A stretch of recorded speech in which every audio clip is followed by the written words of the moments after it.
Hi,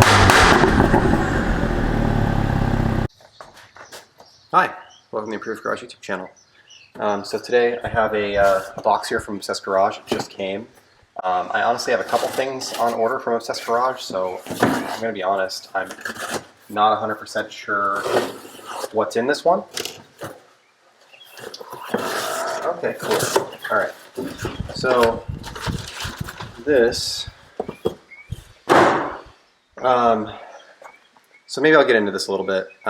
So I've started doing some garage design on the side. Helping, I did want a full design, and the person's going forward with it, and we're working on Swiss tracks, cabinet layouts, chemicals, rags, all kinds of different stuff. A lot of the things are going to come from Obsessed Garage, but some things are not, just to be honest. I think that they have really good products when you're looking for best of breed, and I think sometimes you're not necessarily looking for the absolute best product for a certain thing. So there'll be a separate video on that, and I'll get into it a little bit more. But I thought that in order for me to be able to, you know, sell somebody a $10,000 array of cabinets or sonic foam tool system or some of these other things, I needed to have samples on hand that I could actually show people what these products are like. So, you know, I have the sonic lower cabinets, I have a sonic stainless steel top, I have sonic upper cabinets over there. I did order some tall sonic, I guess they would be called sonic closets, 36-inch double door closets. So I have 2 of those that are on the way. But I don't have any of the sonic tools, and I haven't experienced any of the sonic tools yet. So, you know, if you're doing sonic cabinets, one of the things that's kind of cool is that you can do the sonic tools. And the sonic tools have a foam system that they fit into the drawers kind of perfectly, and you know, they're just designed for the cabinets. So their cabinets have like a small, medium, large, extra large drawer size, and the tools come in small, medium, large, extra large, and you can kind of make them fit. I personally owned a lot of tools long before I got into the sonic cabinets, so because of that, I never really got into the sonic tools. You know, I just did Kaizen foam and kind of developed my own things, and I think in some ways that's still a better system, but I think that this is going to be, from an organizational standpoint, I think this is going to be better. So this is what Sonic calls a sample kit. It's like 60 bucks, 70 bucks, somewhere in that neighborhood. If you buy it from Sonic, it's like $60 plus shipping, which ended up being like $84, and then from Obsessed Garage, it's like 70 bucks. So this gives you 1 screwdriver, 1 wrench, 1 pair of pliers, 1 ratchet handle, 1 extension, and a couple different types of sockets so that you can kind of experience all of the sonic tools and see how they are and how they come and what they look like. You know, and kind of understand what you're getting yourself into if you're going to spend the money on sonic tools. So let's open this up. So this is obviously how it comes. It's in a box, so, you know, well packaged, but it's a bunch of tools. We would expect these to not get broken in transit. And I'll post a link to the description, or in the description, if you have interest in getting these or looking at the tool sets. They are pretty cool. So here's what it actually looks like, the sample kit. So like I said, we've got 1 screwdriver, 1 wrench, 1 ratchet handle, 1 pair of combination pliers, a socket, a Torx, another socket, and an extension. So let's kind of talk about, first off, the foam inlays are awesome. You know, the red backing, I really like how that looks, like the actual, you know, it's black and red and black and red. The tools are black and red. I think it looks really good. The foam isn't labeled. I think that that would be helpful if they labeled the foam, that this is a number 2 screwdriver or whatever. Just make it easier for you to know what you're missing. Put a part number there or something along those lines. I labeled my foam with, kind of just wrote on it with like a silver Sharpie. You know, this is a 2, a 3, a 4, a 5, a 6 millimeter. So that way if I'm missing one, I can kind of figure out what it is that I'm missing. Obviously you can process of elimination that, but, and Sonic does give you these, this kind of inventory guide. So I guess this makes it kind of idiot proof. So it's got this inventory guide where you can see this has 1, 2, 3, 4, 5, 6, 7, 8 different tools. Each of them is here. There's a part number and a length and a quantity, and you know, it kind of shows you what you have. So this is a reorder list, I guess, for you to do inventory. So let's look at the tools themselves. Start off with a pair of pliers. All right, so these are like a combination pliers. The tips are, they have a line on them, and the front is pretty flat. I typically like pliers that have kind of a knurl, like a crosshatch pattern, but they seem pretty nice. They open and close easily, but they don't like flop around like a pair of worn pliers often do. I think that this will wear in, but they do have cutters down here. The cutters seem nice. There is a Torx on the front, so it does look like you could adjust the tension if you needed to. I don't know that that actually turns, but it does seem like it should because it is a Torx on there. The handles are nice. They've got these kind of grip guards that keep you from sliding up on the pliers, which are nice. My Snap-on don't have that. Ergonomically, they feel good, so I think they're pretty nice. And they say right on the side of them, made in Germany, which is kind of cool. Function, quality, plus design. So that's the pliers. Here's a ratchet handle. So this is a standard length 3/8 ratchet handle. It feels fine. It's probably like a 90 tooth. It feels very similar to like a Tekton ratchet. It's probably not quite as fine as my Snap-on ones, but I bet if I use it enough, it would wear in and be that way. My Snap-on ones I just had for a long time. But it definitely feels like probably a 90, maybe somewhere close to that number of teeth. There is a switcher for forward back.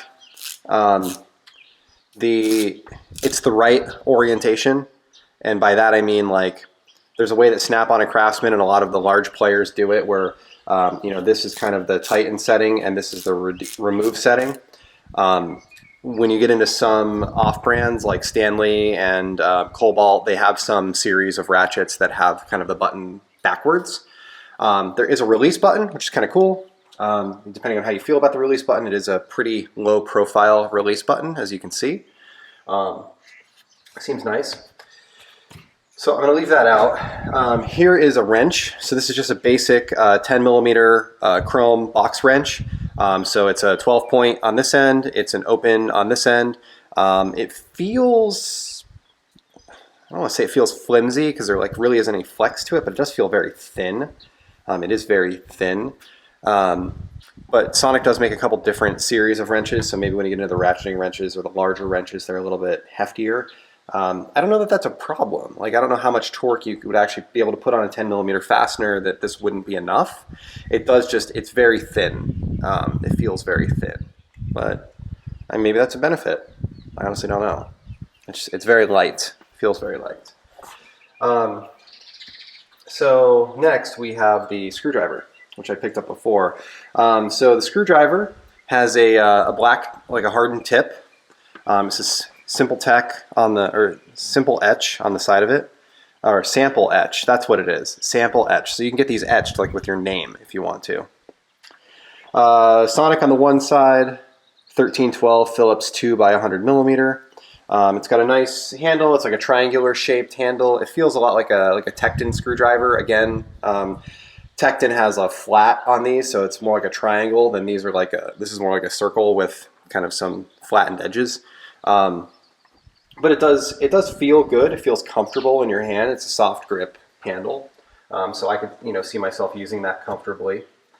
Then they gave me short or shallow and deep sockets. These are 3/8. So these are 10 millimeter socket, 10 millimeter socket. That's nice because they're the ones you lose the most often, right? So these will end up in my set when I lose one of my Tektons. But they're kind of etched Sonic on the side of it, as you can see. They're also etched 10 millimeter on the side of it. And it's not the most visible in the world because it's cut in, so it's not like the laser engraving like Craftsman has or some of the others. But I don't think it's any worse than like a Snap-on, if that makes sense, or even my Tekton ones. Like I don't think it's any less visible. One thing that I do really like is there's kind of a knurled edge on this. So that's kind of nice when you're doing something with like a really loose bolt and you kind of loosen it up and then you can take it out by hand. It just gives you something to grip a little bit better. I think that's pretty cool. Both the shallow and the deep sockets have that. And I do want to mention that the deep socket does have a really thin wall on it. So that's kind of nice as well. Seems pretty cool. Maybe that thin wall makes these more, more likely to break or something along those lines, but they do carry a lifetime warranty, so I would imagine that, there's a calculation that's done to determine the thinness of this wall. So I do like the sockets. The next thing is this Torx. So they sent me it's a T40 Torx. So it's got a good length to it. It's got a black tip, which makes me think that it's impact rated or some sort of heat treated strength rating.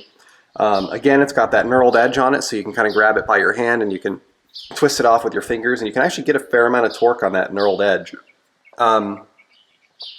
It seems nice. This isn't a security, but they do make a security set. So if you needed security Torx, you could get those as well. And then last but not least, let's check out this extension. So I think this is pretty cool. So this is a 3/8 extension. It's just like a normal standard 3/8 extension, right? It has this knurled edge on the side of it, which, my snap-on ones do as well. It's kind of a standard thing at this point. But on the back side of it, it has a hex. So that's actually kind of cool. So if you got into a low-profile situation, and I've run into this before, a good example would be on the Mini Cooper when you're doing the rear sway bar. There's like these bolts that are kind of up on the top, and they're between the rear subframe and the chassis, and there really isn't a lot of room for you to get in there. So once you break them loose and you start backing it off, then your ratchet bottoms out on the bottom of the car. You can't get your ratchet off, and you can't remove this. So in theory, what you could do is you could take a ratchet, you could break something loose, get your ratchet out of there, and use this. If you can't reach this knurled edge, you could grab this with a wrench. So that's actually kind of cool. This is a 3/8 extension. Let me see what size that hex is. All right, so this hex on the back side fits like a 5/8 or a 16 millimeter. It seems to fit them both really, really well. So I'm not exactly sure which size they intended to be, but maybe those two are close enough that that's what they chose. But yeah, it fits really well. So you could use a wrench in theory to get this a little bit shorter if you needed to, if maybe this overall length was too much, but this was like just right. So again, that example of that rear sway bar, I need to clear the grease zerk, so I need to get tall enough to be able to clear the grease zerk with whatever tool I'm using, but I need to be shallow enough to be able to get it in between the car and the rear sway bar. So I think it's pretty cool. They seem like nice tools. I'm going to try to use them here and there when I can. When the opportunity comes that I need a 10, I'm going to grab this one. When the opportunity comes that I need a Phillips, number 2 Phillips, I'll use this one. Give these some use and see how they are. I did order a couple other sonic tools that I just kind of needed new tools, and I wanted to try them out. So I have a pair of needle nose pliers, I have a pair of diagonal cutting pliers, and I have a couple sets of pry bars on the way. So we're going to try those out and see how they are and see what the longevity is like. But I would say my overall first impression of these is it's good. From an organizational standpoint, they look awesome. It's really, really nice. So we'll see how well the tools hold up.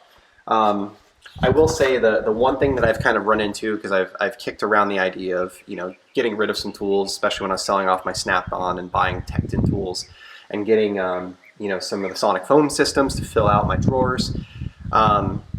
When you're looking at the medium and large sets, there's a lot of overlap. So there'll be like one that includes screwdrivers and Torx, and then there'll be another one that includes like screwdrivers and chisels, and then another one that includes like Torx and chisels. So like if you get the screwdrivers and Torx, then you end up with 2 sets of screwdrivers. When you get the chisels, like there's just some things that seem to not make a ton of sense, but they do make like kits, like a metric kit that's supposed to fill out a box. So those seem to make a lot more sense when you do those kits. But the small, this size, these actually seem to work out really well, because you can get one that's just 1/2 inch, just 3/8, just 1/4 inch, just 1/2 inch ratchet handles, just pliers, just picks. And it seems like you could just do 2 or 3 of those in a drawer and fill out a drawer really nicely. They look really nice. And they do also do plier sets where the pliers are kind of like this, sideways. So if you had a deeper drawer and you were trying to fill that out, I think they could help you out with that too. Some of their like long sockets and stuff like that are of course that way too. So anyway, thank you for watching, and hopefully you have a great day.